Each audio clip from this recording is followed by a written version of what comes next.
Been hearing some good things about the Nintendo 3DS, have you? And rightly so. 2.5 years after a lackluster launch, this novel handheld has hit its stride and become a very appealing gaming platform. And why is that, you ask? Well, my friend, it's all about the games. When you go Nintendo, you expect to see some familiar faces. Sometimes it baffles me that Mario continues to be a cherished video game mascot over 30 years after his debut, but then I play games like Super Mario 3D Land, Mario and Luigi Dream Team, and Mario Kart 7, and I wonder why I ever doubted that plucky plumber.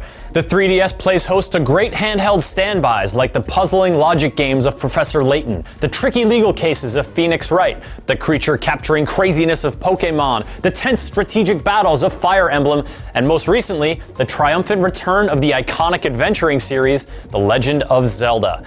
Franchises you might not expect to thrive on a handheld also do well on the 3DS, such as Street Fighter and Resident Evil. And it's not just games whose names you might recognize. Retail games like Zero Escape, Virtue's Last Reward, and downloadable titles like Pushmo are a blast to play and can't be found on consoles. Plus, any Nintendo DS game will play on a 3DS, so that's like a metric crap ton of games right there, though only 3DS games can take advantage of the 3D effect. The top screen of the 3DS displays games in 3D, with no goober movie theater sunglasses required.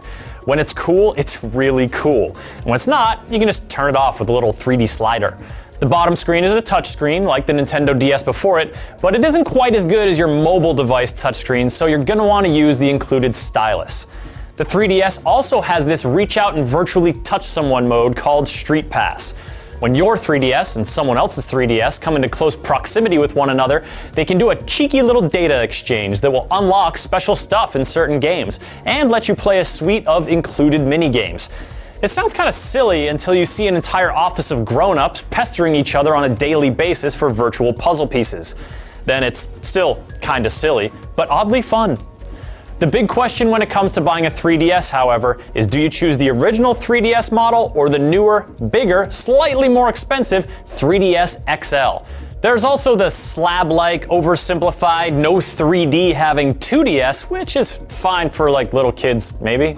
Really? It's all about the XL. The screens are much bigger and the contours of the system are smoother, making it easier to see and more comfortable to hold.